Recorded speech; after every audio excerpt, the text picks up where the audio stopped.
جی وہ ہماری ہیلپ کریں، ملٹری ہیلپ کریں ان انویڈرز کو نکالنے کے لیے۔ لارڈ ماؤنٹ بیٹن تو چونکہ پارٹ آف کنسپریسی تھے، لہٰذا انہوں نے انکار کر دیا۔ جی انہوں نے کہا نہیں، ہم تو وہ تو ماہرے جو برطانیہ کے ساتھ ہے وہ تو ختم ہو گئے، لہٰذا اب اگر آپ کو کسی قسم کی کوئی مدد چاہیے ہے تو وہ آپ ہیں انڈین گورنمنٹ کو کہیں۔ پھر وہ جو کچھ ہوا آپ کو پتہ ہی ہے کہ انڈیا کے ساتھ ٹریٹی آف ایکسیشن سائن ہوئی اور انڈین ٹروپس کشمیر میں داخل ہوئے، اور یہ جو انویڈرز تھے یہ ریٹریٹ کرتے کرتے کرتے جو بارہمولہ سے یہ آگے، تو آج جو رقبہ ان کے پاس ہے اس کو کہتے ہیں 4000 مربع کی۔ اور جی گلگت بلتستان چونکہ یہ بڑا ریموٹ اور ایک ڈیفیکلٹ ٹیرین ہے، تو اس میں برطانیہ اور یونائٹڈ نیشنز کی کوششوں سے سیز فائر ہو گیا، تو آج ہم تقسیم شدہ اس حصے کے اندر جو جو جو جس کو شاعرانہ مبالغہ رائے کے طور پہ آزاد کشمیر کہا جاتا ہے، اور گلگت بلتستان جو انڈر پاکستانی ایڈمنسٹریشن ہے، یا یہاں یعنی ایک آزاد ریاست جو ہے وہ تقسیم ہو گئی۔ ایک جگہ پہ تو آپ کے رولرز نے انڈیا کو بلایا لوگوں کی زندگی کے تحفظ کے لیے، ان کی پراپرٹی کے تحفظ کے لیے، اور ریاست میں یہ جو مداخلت کار تھے ان کو پش بیک کرنے کے لیے، تاکہ ریاست جو ہے وہ ری یونیفائی ہو۔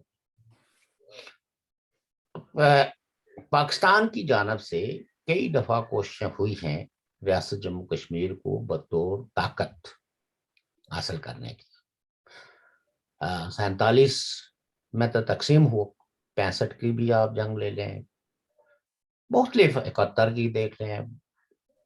پھر یہ 88 کے بعد کی شروعات دیکھیں، تو ان چیزوں سے ایک چیز واضح ہوتی ہے کہ ریاست جموں کشمیر کے لوگوں کی خواہشات کا احترام کسی کو نہیں ہے، اور نہ ہی اس ریاست کے اندر بسنے والے لوگوں کی سوورنٹی سے کسی کو غرض ہے، بلکہ اصل چیز یہ ہے کہ جو انٹرنیشنلی ایک کنسپریسی ہوئی تھی کس چیز کے خلاف، سر جنگ کے عہد میں، کیونکہ ویسٹرن بلاک جو تھا، کیپٹلسٹ بلاک جو تھا، وہ یہ چاہتا تھا کہ وہ تمام ایریاز جو جیو پولیٹیکلی امپورٹنٹ ہیں وہ لائلسٹوں کے پاس ہونا چاہیے، یا کم از کم ایسے ملکوں کے ساتھ ہونے چاہیے۔ اب تو چونکہ گلگت بلتستان کے ریفرنس سے ریاست جموں کشمیر کے ریفرنس سے بات کر رہے ہیں، تو ریاست جموں کشمیر بھی اپنی ایک اہمیت اس لحاظ سے تھی کہ یہ جغرافیائی اعتبار سے چائنا سے بھی اس کی سرحد ملتی تھی، افغانستان کے ساتھ ملتی تھی، اور واخان کی پٹی کو جو جو تھوڑی سی ہے، اصل میں یہ تو اس وقت جب افغانستان کو بفر سٹیٹ تاج برطانیہ نے اور زار روس نے بنایا تھا، تو اس سے ریاست جموں کشمیر کی سرحد جو ہے وہ سنٹرل ایشیا سے ڈائریکٹ نہیں ہوئی، یہ 20 کلومیٹر لمبی پٹی ہے، جو اگر ورٹیکلی دیکھیں تو یہ بہت تھوڑا سا ایریا بنتا ہے۔ تو اس لحاظ سے یعنی اس کی سرحدیں جو ہے وہ سنٹرل ایشین اسٹیٹس کے ساتھ ملتی تھی، اور سنٹرل ایشین اسٹیٹ اس وقت ہے کامسٹ رشیا جی کے بلاک میں موجود تھے۔ ہوں اس لیے اس وقت کی جو سر جنگ کے عہد کی جو پالیسیاں ہیں، ان پالیسیوں کے تحت ایسی قوموں کو جو ڈیزرو کرتی تھی آزاد رہنا، خود مختار رہنا، ان کو متنازع بنا کے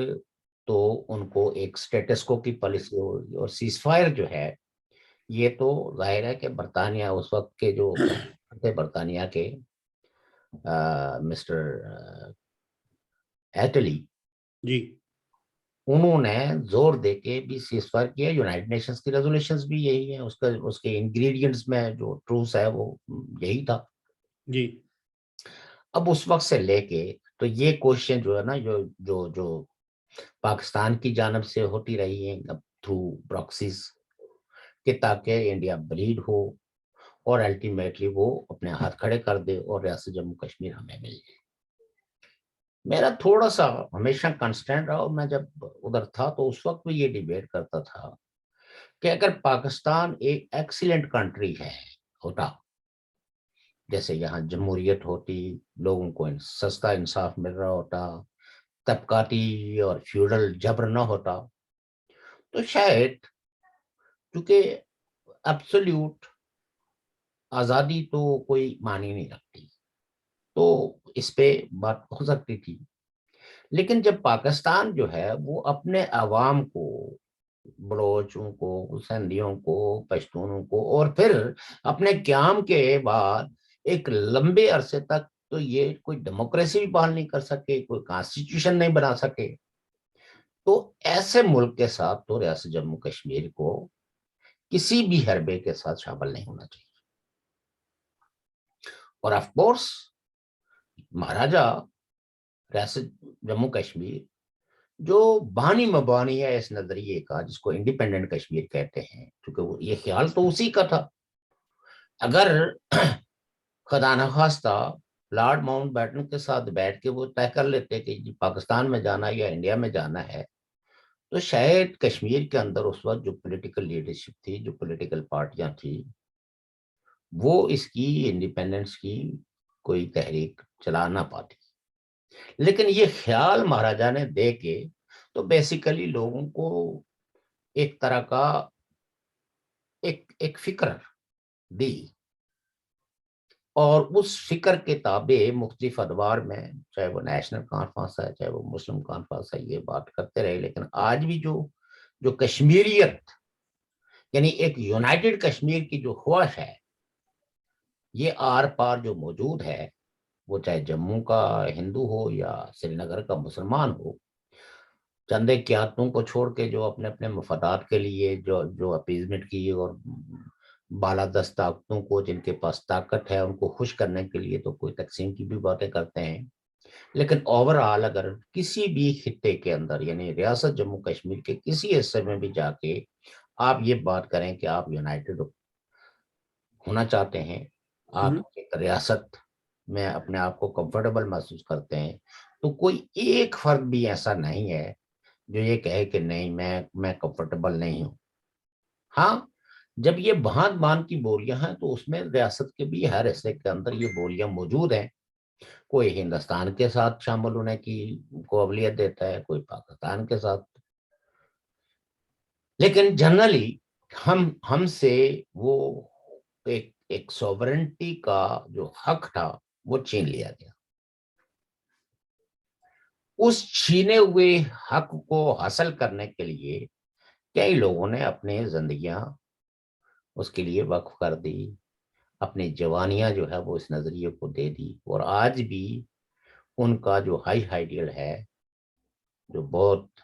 آپ کہہ سکتے ہیں کہ ایک نیک اور شریفانہ آدرش ہے، یہ کسی کے خلاف کوئی بغض نہیں، کسی کے خلاف کوئی نفرت نہیں،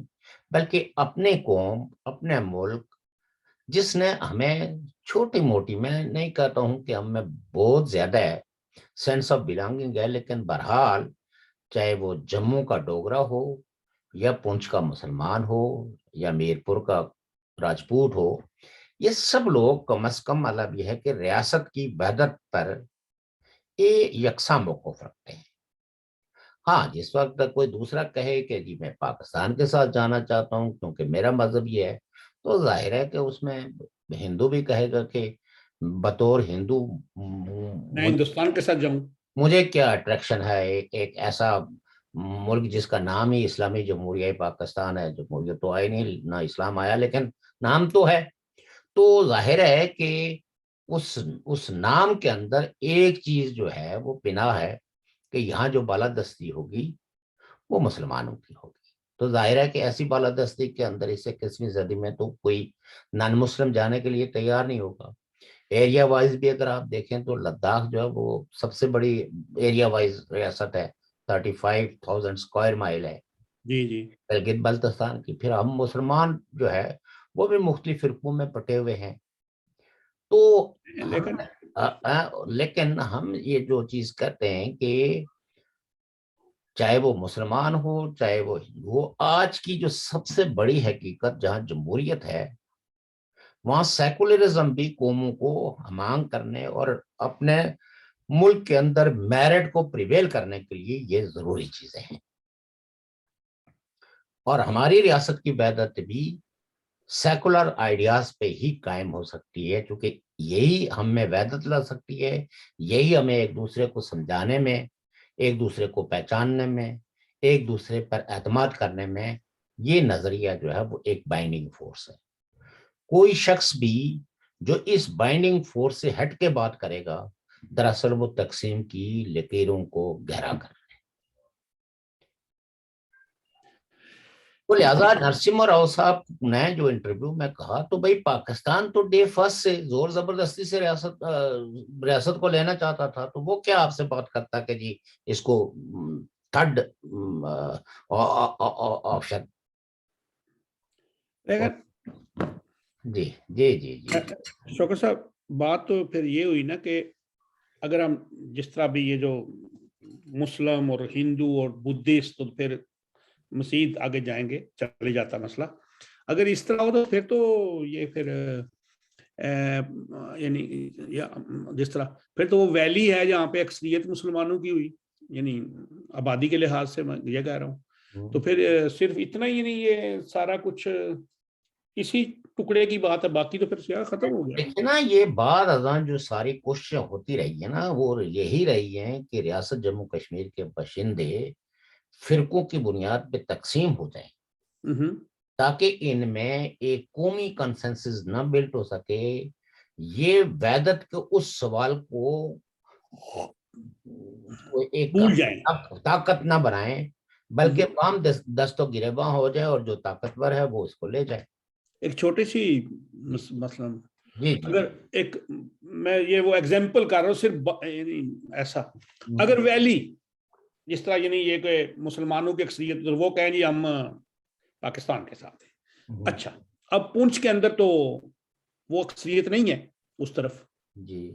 جموں میں ہے، تو پھر یہ بارڈر اور یہ ساری حدود اربا کیسے بنے گا؟ دیکھنا یہ تو درمیان میں پھر کئی اور ریاستیں آ جائیں گی. دیکھے نا جن کے بیسٹڈ انٹرسٹ ہے نا وہ تو جان بوجھ کے، ایسی بات نہیں ہے کہ یہ کوئی یہ سچائی صرف ہم تک پہنچی ہے باقیوں کا نہیں پہنچی. وہ تو بیسیکلی کام ہی اس بنیاد پہ کر رہے ہیں کہ تاکہ فرقہ وارانہ بنیادوں پہ ہم دیواریں کھڑی کر دیں تو وحدت کا کوئی سوال نہ اٹھے، یونٹی کا کوئی مطلب یا کہ پیغام نہ جا سکے، لوگ فرقوں کی بنیاد پہ نفرتوں کی ایسی دیوار قائم کر لیں کہ الٹیمیٹلی لوگ ان بنیادوں پہ سوچنا شروع کر دیں. اور یہ چونکہ سوچ ہے پاکستان کو سوٹ کرتی تھی تو لہذا انہوں نے اس سوچ کو زیادہ پروان چڑھوایا، یعنی ویلی فوکس رہا پہلے دن بھی اور بعد ازاں بھی، کیونکہ ڈیمانڈ تو ساری وہ حق تو ویلی پہ جکایا جاتا ہے نا بڑا اس طرح. وہ بات یہ نا کہ یہ ان کے حق کی بات تھی نا. ویلی تو میں آپ کو بتاؤں نا، ویلی کی جو آدرشیں رہی ہیں وہ تو بہت ہی سیکولر رہی ہیں. اگر آپ بادشاہوں کے دور میں دیکھیں تو جی اس جی وقت ویلی بہت سیکولر اور پروگریسو تھی. بعد ازاں بھی آپ دیکھیں جس وقت جو ہے نا وہ مہاراجا کے دور میں بھی تو ویلی جو ہے وہ ایک ایسی پارٹی کے ساتھ جڑی ہوئی تھی جو اپنے عہد میں سب سے زیادہ پروگریسو تھی. اور پوری دنیا یعنی بر صغیر کے سارے بڑے بڑے رہنما جو یعنی پروگریسو اور سیکولر تھے، جن کی کریڈینشلز ان کی سیکولر کریڈینشل کو کوئی چیلنج نہیں کر سکتا، تو وہ ویلی نے ان سب کو مہمان بنایا. اگر ویلی فرقہ وارانہ ہوتی تو وہ غفار خان یہ کیسے کہہ سکتا تھا کہ میرا دوسرا گھر جو ہے وہ سری نگر ہے،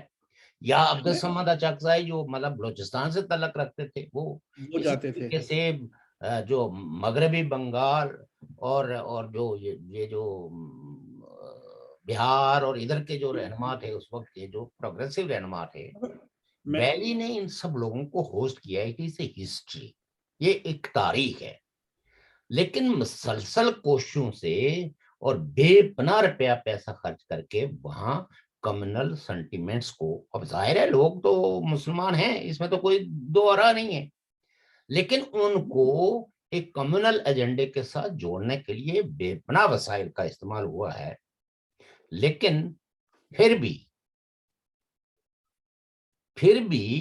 آج بھی وہاں لوگ مکالمے پہ یقین رکھتے ہیں, گفتگو پہ یقین رکھتے ہیں, اور اپنے رائٹس کے حوالے سے they are more conscious people.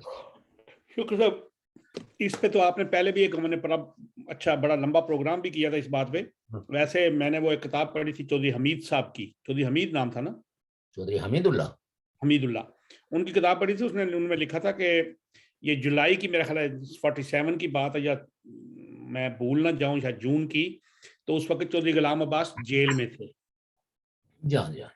تو انہوں نے کہا کہ قائد اعظم سے میں ملا تھا, انہوں نے مجھے کہا تھا کہ اس کو پیغام دو چودھری کیا نام ہے, غلام عباس کو, غلام عباس کو, کہ ریاست کی خود مختاری پہ, یعنی کہ انڈیپینڈنٹ جو ریاست جس طرح کا ہے, اسی بات پہ رہنا, کسی کا یہ مطلب ان کو یہ پیغام دیا تھا. میں نے پڑھی یہ کتاب. اس کے بعد میں نے شیخ عبداللہ مرحوم کی آتش چنار بھی میں نے پڑھی. لیکن یہ جو بات ابھی میرا بھی نہیں, تھوڑا سا سوال یہ تھا کہ یہ ابھی صرف اگر ویلی کی بات ہے پھر تو اتنا سا ٹکڑا ہو گیا نا, پھر تو بات ختم ہو گئی. بات ٹکڑوں کی یا وہ نہیں ہے, بیسیکلی ریاست جموں کشمیر کے حصے بکھرے کرنے کی ہے. وہی نا, وہ تو پھر تباہ ہو گیا, ختم ہو گیا مسئلہ. نا جو رائٹس ہیں, آپ مجھے یہ بتائیں کہ کتنا 74 سال ہو گئے ہیں, اور 74 سالوں میں آج بھی پاکستان میں یہ بحث چل رہی ہے کہ یہاں صدارتی نظام ہو یا پارلیمانی نظام ہو. آج بھی پرائم منسٹر جس کو جو آپ نے تمہید میں لاڈلے کے حوالے سے وہ کہ لاڈ پیار ہے رہا ہوا بچہ, اب ان کو کہہ رہا ہے نا کہ اگر آپ نے مجھے نکالا تو میں آپ کو آپ منہ نہیں چھپا پائیں گے. تو کہنے کا مطلب یہ ہے کہ جموں آج بھی یہاں الائنسز جو ہے وہ کس بنیاد پہ ہو رہے ہیں کہ how to restore the democracy, اور ہم کیسے رول آف لا لائیں, ہم کیسے عدالتوں کو ایسا فنکشنل کریں کہ وہ کوئی دباؤ اپنے اوپر لیے بغیر میرٹ پہ فیصلے کریں. اچھا شوکت صاحب, چلو اب تو خیر ٹائم بھی ہمارا ایسے جاتا ہی ہے, کشمیر پہ بات ہو ہی گئی. ابھی ٹرانسپیرنسی انٹرنیشنل ہے, جی جی, انہوں نے کہا جی کہ 180 ملکوں میں پاکستان کا نمبر کرپشن میں 140واں ہے. جی بالکل جی, ایسے ہو گیا ابھی. only 20 کنٹری جو ہے وہ ایسی ہیں کہ جن میں کرپشن کا ریشو اس میں وہ ٹانگو مانگو لونگو ایسے ہوں گے نا, اور ہوا ہے. یعنی پاکستان نے اس عرصے میں پاکستان میں کرپشن زیادہ ہوئی ہے. نواز شریف صاحب کے دور میں 118 تھا, 112 نمبر پہ تھا. آج یہ چلا گیا ہے عمران خان صاحب کی ٹرانسپیرنٹ اور بلند بانگ دعوے کرنے والی حکومت میں 140 ہے. اور اس وقت کی جو عمران خان صاحب کی جو اٹھتے بیٹھتے ٹرانسپیرنسی انٹرنیشنل کے حوالے دیا کرتے تھے, آج وہ ٹرانسپیرنسی انٹرنیشنل پہ برس پڑے ہیں کہ یہ ایسا ہی ہے. تو کہنے کا مطلب یہ ہے کہ پاکستان کا جو دیکھیے شہزاد اکبر جو ہے, جو ان کے ناک کے بال تھے,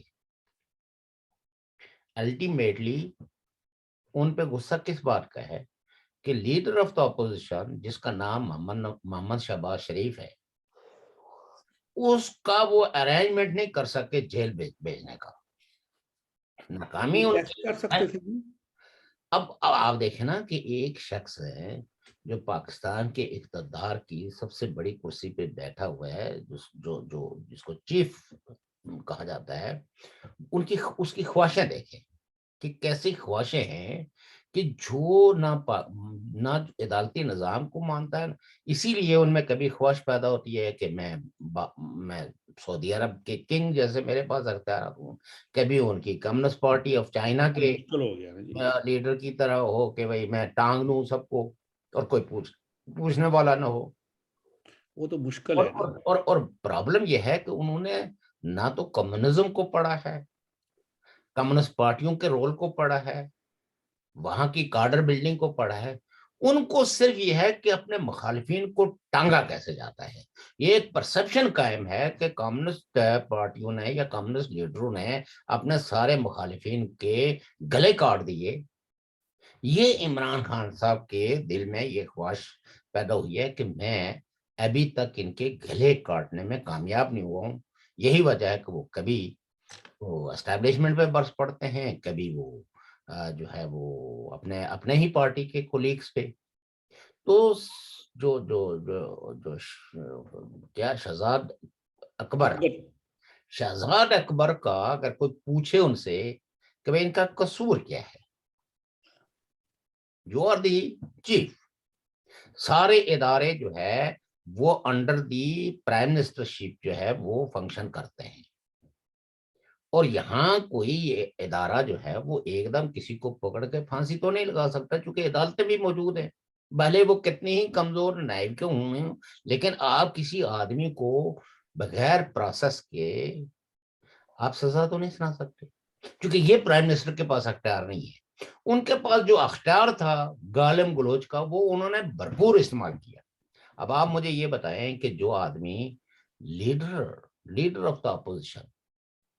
اس کو یہ کہے کہ یہ کرمنل ہے, میں اس کو لیڈر نہیں مانتا, تو بھائی یہ تو ڈیموکریسی ہے. اب اس سے آپ جتنے ناک بو چڑھائیں الٹیمیٹلی آپ کا احتساب اسی سسٹم کے تحت ہوگا. اور اگر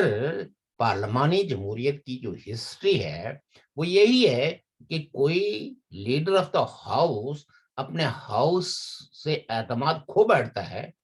تو اس کے خلاف نو کانفیڈنس ہو جاتی ہے. اور اب چونکہ ان کو یہ ساری چیزیں نظر آ رہی ہیں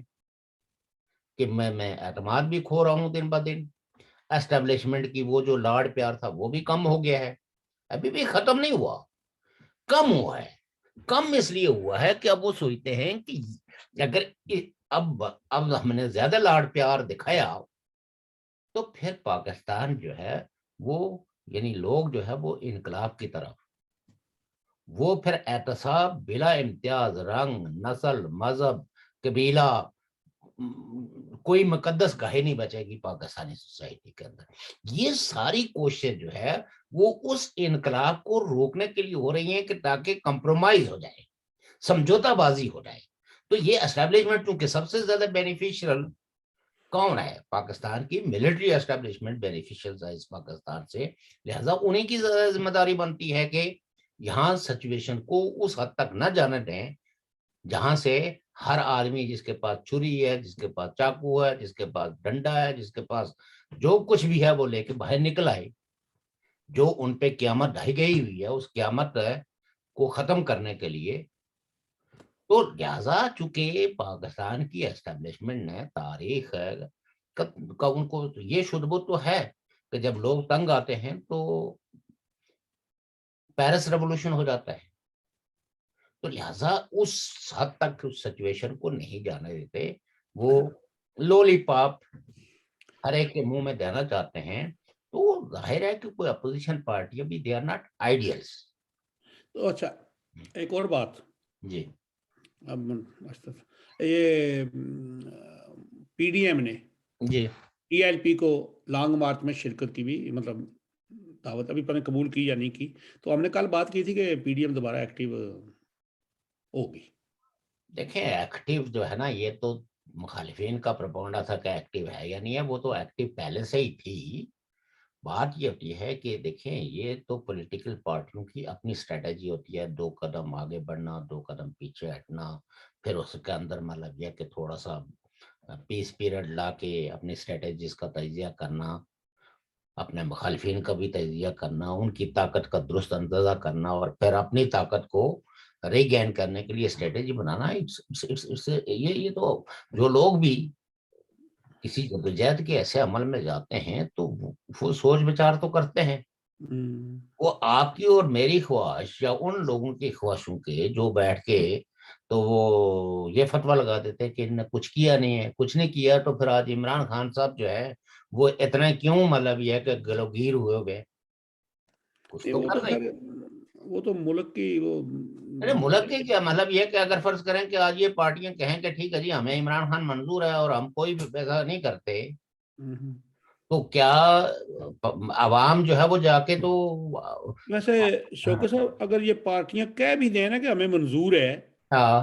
مثال کے طور پر،